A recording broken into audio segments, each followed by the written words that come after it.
Formula One hits the neon-lit streets of Las Vegas, the self-styled entertainment capital of the world, for the second time this week in the first leg of a triple header of race weekends that close out the 2024 season. After a dramatic start to life on the F1 calendar for the Las Vegas Strip Circuit last year, the sport returns with both World Championship titles yet to be settled this time round, amid what has proved an increasingly competitive and unpredictable season. While the championship battles are again set to dominate the narrative on track this weekend, with the sport's most coveted prize potentially being settled in Sunday's race, F1 also heads stateside for the final time this year, with fresh off-track controversy centered around its governing body, the FIA, and lingering questions around a 2025 driver market that still isn't absolutely settled just 5 weeks before Christmas. 3 weeks after his virtuoso wet-weather win from 17th on the grid in Brazil, Max Verstappen heads to Vegas on the verge of joining one of Formula One's most revered and exclusive group of drivers. Verstappen has his first chance to make that 6th this weekend. 62 points ahead of McLaren rival Lando Norris with only 86 left to play for across the season's final 3 race weekends,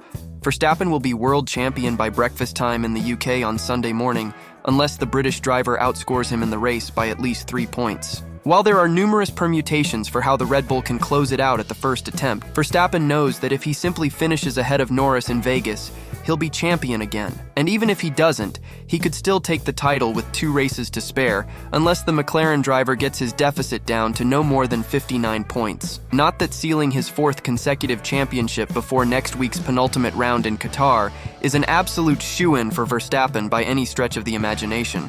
While the Dutchman was undoubtedly without equal in the treacherous wet conditions of Sao Paulo, question marks remain over Red Bull's dry weather pace relative to McLaren, and Ferrari too, on the evidence of recent months, something which certainly gives Norris reasonable hope of at least delaying his rival's coronation by 1 more week. Coming to McLaren, while the 2 hours and 6 minutes of the Sao Paulo GP may have done terminal damage to Norris's title hopes, the race didn't actually turn out especially badly for what has always remained McLaren's no-one target for this year, winning the Constructors' Championship.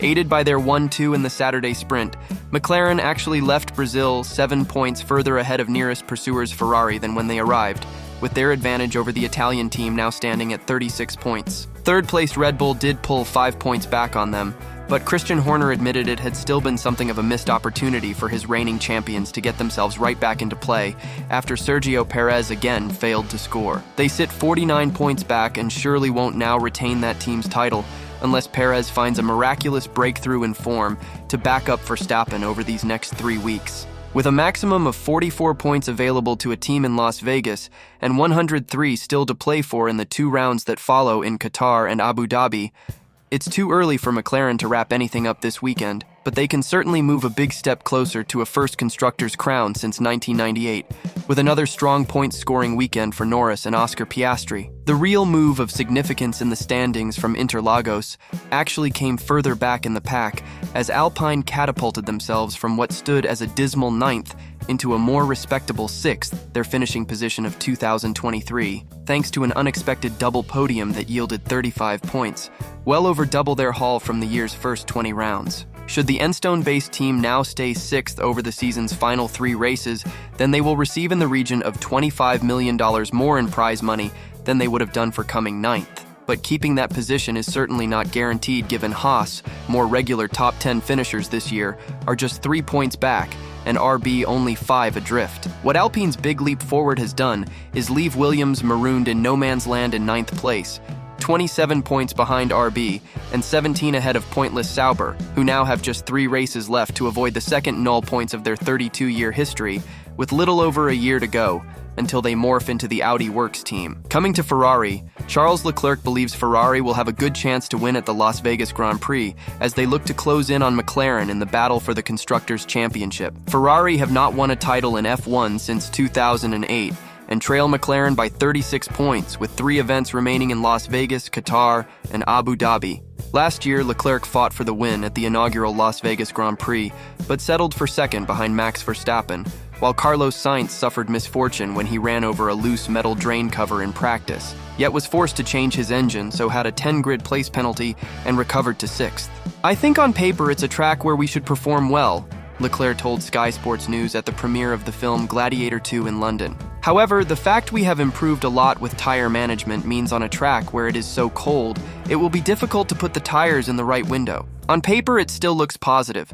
Maybe not as positive as last year, but seeing how close everything is, I believe we will have a shot to win it. Ferrari is introducing significant updates for the Las Vegas Grand Prix as they push to win the Constructors' Championship, including a new front wing and chassis. According to Autoracer.it, Ferrari will also test a new experimental floor during FP1 in Las Vegas, aimed at gathering data for their 2025 car. The new front wing is lighter than the one used in Monza, though Ferrari will bring the Monza wing to Vegas as a backup. For the rear wing, they will choose between the ones used at Spa and Monza. While the Drivers' Championship is out of reach, Ferrari is only 36 points behind McLaren in the Constructors' standings. In 2023, Ferrari had a strong performance in Las Vegas, with Charles Leclerc narrowly losing to Max Verstappen in a dominant year for the Red Bull driver. What I think here is we cannot count on Ferrari after what happened in the Singapore GP. They threw away the race in qualifying itself. They were clueless since FP3 regarding tire temperatures and have been struggling in quali this year. Let's see how they're going to perform here, and maybe they can help Lando to beat Max, because I am sure that McLaren will be fast here. Let me know your views. See you all in my next video. Until then, like, share, and subscribe. Take care, bye.